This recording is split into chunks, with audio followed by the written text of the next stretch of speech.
Good morning students. कल हम लोगों ने क्या देखा था, रेगुलेशन ऑफ रेस्पायरेशन के बारे में पढ़ा था। और हमने देखा था कि मैकेनिज्म रेस्पायरेशन का कैसे होता है, एक्सचेंज कैसे होता है गैसेस का। आज हम करने वाले हैं कि ट्रांसपोर्ट कैसे होता है गैसेस का।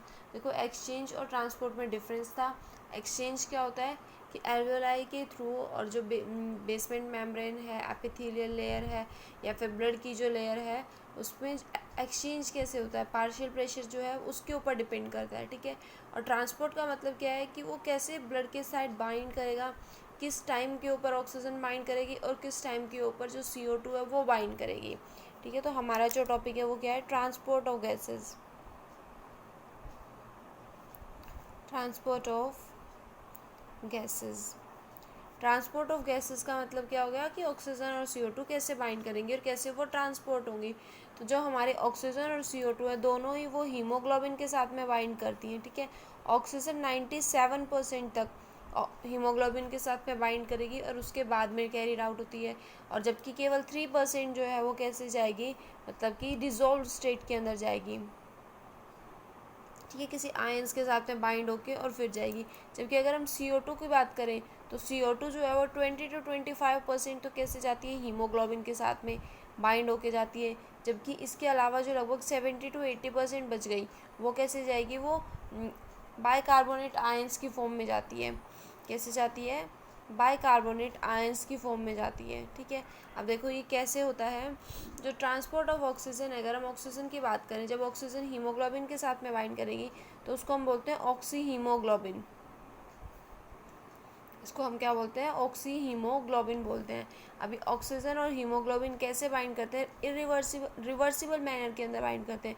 रिवर्सिबल मैनर का मतलब क्या है, जब ये ऑक्सीजन और हीमोग्लोबिन बाइंड करके HbO2 बनाएंगे तो हो सकता है कि जब यहाँ पर ऑक्सीजन की रिक्वायरमेंट होगी, वो ऑक्सीजन इस हीमोग्लोबिन से डिसोशिएट हो जाएगी और वापस O2+Hb की फॉर्म के अंदर कन्वर्ट हो जाएगी। ठीक है। तो इसे हम बोलते हैं रिवर्सिबल मैनर के अंदर जो हीमोग्लोबिन है वो ऑक्सीजन के साथ में बाइंड करती है। अब ये कहाँ बाइंड करेगी, ऐसा एरिया हमारा बॉडी का जहाँ पर पार्शियल प्रेशर जो है ऑक्सीजन का वो ज़्यादा है, वहाँ कौन बाइंड करेगा, हीमोग्लोबिन के साथ में ऑक्सीजन बाइंड करेगी। ठीक है। तो हमें जो कर्व मिलता है ऑक्सीजन बाइंडिंग का और सेचुरेशन का, देखो पार्शियल प्रेशर लेते हैं हम यहाँ ऑक्सीजन का, और वाई एक्सेस पे हम क्या लेते हैं कि सेचुरेशन लेते हैं, जो हीमोग्लोबिन है वो कितनी सेचुरेट हो चुकी है। जो कर्व हमें मिलता है कैसा मिलता है, सिग्मोइड कर्व मिलता है। सिग्मोइड कर्व मिल रहा है, इसका मतलब क्या है, जहाँ पर लो पार्शियल प्रेशर है, जहाँ पर ऑक्सीजन का लो पार्शियल प्रेशर है, वहाँ सेचुरेशन कम है। और जैसे जैसे हम पार्शियल प्रेशर बढ़ाते जाएंगे, हीमोग्लोबिन के साथ में बाइंड करती जाएगी और उसके बाद में सेचुरेशन आ जाएगा। सेचुरेशन आ जाएगा इसका मतलब क्या है, और ऑक्सीजन जो है वो हीमोग्लोबिन के साथ बाइंड नहीं कर सकती। तो मैक्सिमम जो है हमारे हीमोग्लोबिन के साथ में 4 ऑक्सीजन के मॉलिक्यूल्स जो हैं वो बाइंड कर सकते हैं। ठीक है। 4 ऑक्सीजन के मॉलिक्यूल्स हीमोग्लोबिन में कौन से पार्ट से बाइंड करते हैं, जो आयरन पार्ट होता है ना, हीमोग्लोबिन के पास में 2 पार्ट होते हैं, एक हीम पार्ट होता है और एक ग्लोबिन पार्ट होता है। तो हीम पार्ट का मतलब हो गया आयरन, और ग्लोबिन जो है वो प्रोटीन से रिलेटेड है। तो आयरन पार्ट के साथ में कितना ऑक्सीजन बाइंड करेंगे, हमारे 4 ऑक्सीजन बाइंड करते हैं। ठीक है। अब देखो इसी डिसोशिएशन, इसी कर्व को हम क्या बोलते हैं, ऑक्सीजन डिसोशिएशन कर्व बोलते हैं। ठीक है। अगर हम किसी ऐसे एरिया के अंदर हैं हमारी बॉडी के, जहाँ पर PCO2 यानी कि जो पार्शियल प्रेशर ऑफ CO2 है वो ज़्यादा है या वो कम है। ठीक है।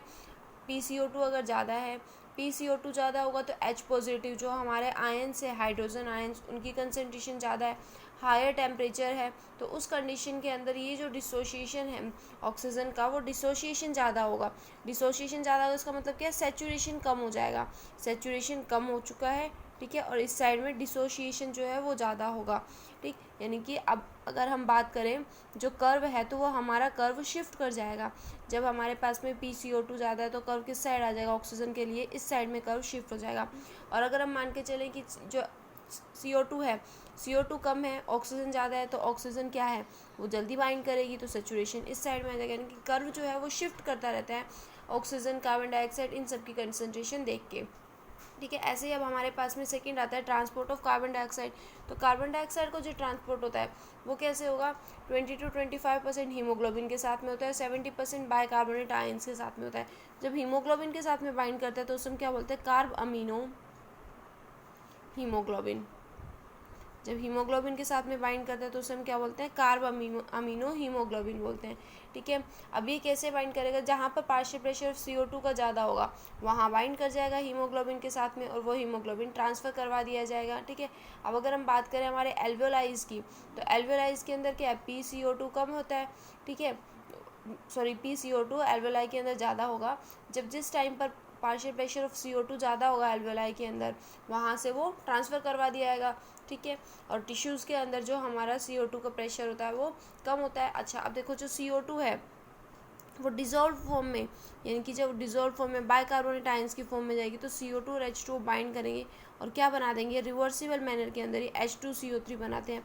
यहाँ एक एंजाइम होता है जिसको हम बोलते हैं कार्बोनिक अनहाइड्रेज, इसको हम क्या लेंगे, कार्बोनिक अनहाइड्रेज। पहले हमारे पास में क्या बन गया, कार्बोनिक एसिड बन गया, और अब ये कार्बोनिक एसिड जो है वो डिसोशिएट हो जाएगा बाइकार्बोनेट आयंस में HCO3 negative plus H positive ions में। इसीलिए हम बोलते हैं कि जिस टाइम पर CO2 की कंसनट्रेशन ज़्यादा है, पार्शियल प्रेशर ज़्यादा है, उसी टाइम पर जो H पॉजिटिव है उस H पॉजिटिव की कंसनट्रेशन भी ज़्यादा होती है हमारी बॉडी के अंदर। ठीक है, तो ये हमारे पास में डिसोशिएशन कर्व्स हो गए ऑक्सीजन के एंड कार्बन डाइऑक्साइड के। अच्छा, अब जो हमारा रेस्पिरेटरी सिस्टम है उससे रिलेटेड कुछ डिसऑर्डर्स होते हैं। डिसऑर्डर्स का मतलब क्या है, हमारी बॉडी के अंदर जब कोई इन्फेक्शन हो जाएगा तो कोई ना कोई डिजीज़ होगी, तो हमारे पास में जो फर्स्ट डिसऑर्डर है वो क्या है, अस्थमा। फर्स्ट रेस्पिरेटरी डिसऑर्डर क्या है, हमारा अस्थमा है। देखो अस्थमा के अंदर क्या होता है, जो हमारी ब्रोंकाइज होती हैं और ब्रोंक्यूल्स होते हैं, रेस्पिरेटरी सिस्टम, रेस्पिरेटरी ट्रैक्ट के अंदर जो हमने प्राइमरी ब्रोंकाई, सेकेंडरी ब्रोंकाई और ब्रोंक्यूल्स पढ़े थे, इन ब्रोंक्यूल्स के अंदर जब इन्फेक्शन हो जाएगा, इन्फ्लेमेशन हो जाएगा, तो क्या होगा, सांस लेने के अंदर, ब्रीदिंग के अंदर प्रॉब्लम आएगी। इसी चीज़ को हम क्या बोलते हैं, अस्थमा बोलते हैं। ठीक है, नेक्स्ट जो हमारे पास है वो है एम्फाइसेमा। नेक्स्ट क्या हमारे पास, एम्फाइसेमा। एम्फाइसेमा क्या है, जहाँ पर जो हमारी एल्वियोलर वॉल्स हैं, जो एल्वियोलाई है वो एल्वियोलाई क्या है, बाई चांस डैमेज हो गई है। डैमेज हो गई इसका मतलब क्या है, वो कोलैप्स कर चुकी है। जैसे ही हमारी एल्वियोलाई ने कोलैप्स किया तो सरफेस एरिया जो होगा वो डिक्रीज हो जाएगा। एक तो ये सरफेस एरिया था हमारे पास में और एक सिर्फ ये सरफेस एरिया बचा है, तो सरफेस एरिया जो है वो डिक्रीज हो जाएगा। जब सरफेस एरिया डिक्रीज हो जाएगा तो उससे क्या प्रॉब्लम आएगी, जो मतलब कि एक्सचेंज ऑफ गैसेस के लिए एरिया डिक्रीज हो चुका है, तो वही फिर से हमारे जो सांस लेने की है, ब्रीदिंग की जो प्रोसेस है, उस ब्रीदिंग की प्रोसेस के अंदर प्रॉब्लम आएगी, तो इसे हम क्या बोलेंगे, एम्फाइसेमा बोलेंगे। ऐसा क्यों होता है, सिगरेट से, स्मोकिंग से, तंबाकू से, इन सब की वजह से क्या हो सकता है, जो हमारी एल्वियोलाई की वॉल है वो कोलैप्स कर सकती है और उसकी कोलैप्सिंग की वजह से सरफेस एरिया डिक्रीज होगा और कौन सी डिजीज़ हो जाती है, एम्फाइसेमा डिजीज़ हो जाती है। नेक्स्ट है हमारे पास में occupational respiratory disorders. Occupational respiratory disorders.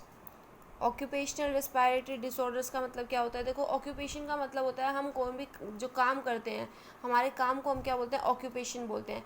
अब कुछ लोग ऐसी जगह पर काम करते हैं जहाँ पर बहुत ज़्यादा पॉल्यूशन होता है या फिर क्या है, बहुत ज़्यादा मतलब कि डस्ट वगैरह उड़ रही है। ठीक है, जैसे कि स्टोन ब्रेकिंग जो एरियाज़ होते हैं जहाँ पर पत्थरों को तोड़ा जाता है, या फिर अगर हम बात करें कि जो कोयले की खान होती है जहाँ पर कोयला वगैरह बनाया जाता है, तो इन सब एरियाज़ के अंदर क्या होता है, बहुत ज़्यादा स्मोक होता है, धुआं होगा, स्मोक होगा। ठीक है, डस्ट पार्टिकल्स होंगे, तो ये जो डस्ट पार्टिकल है ये हमारी बॉडी के अंदर एंटर कर जाएंगे। ठीक है, और हमारा जो डिफेंस सिस्टम है वो उस टाइम पर इतना एक्टिव नहीं होता, मतलब एक्टिव तो है लेकिन वो इतने सारे डस्ट पार्टिकल्स के साथ में एक साथ में काम नहीं कर पाता है।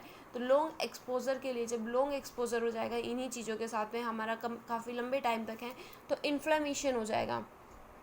तो क्या हो जाएगा, इन्फ्लेमेशन हो जाएगा हमारी बॉडी के अंदर। अब वो हमारी बॉडी के अंदर जैसे ही इन्फ्लेमेशन होगा तो कहाँ होगा, जो हमारी फाइबर्स टिश्यू होते हैं, फाइबरस टिश्यू होंगे, उनके अंदर इन्फ्लेमेशन होगा और साथ ही साथ जो हमारे लंग्स हैं वो लंग्स भी डैमेज कर जाएंगे। ठीक है, तो इसकी वजह से जो डिसऑर्डर होता है हमारे काम करने वाली एरिया के वजह से और वो डिसऑर्डर किसके अंदर हो रहा है, लंग्स के अंदर हो रहा है, तो उसको हम बोलते हैं ऑक्यूपेशनल रेस्पिरेटरी डिसऑर्डर्स। ठीक है, तो ये हमारा चैप्टर कंप्लीट हो गया। इसमें हमने ट्रांसपोर्ट ऑफ गैसेस देख लिया, लास्ट जो हमारा टॉपिक बचा होता है रेस्पिरेटरी डिसऑर्डर्स भी आज देख लिए।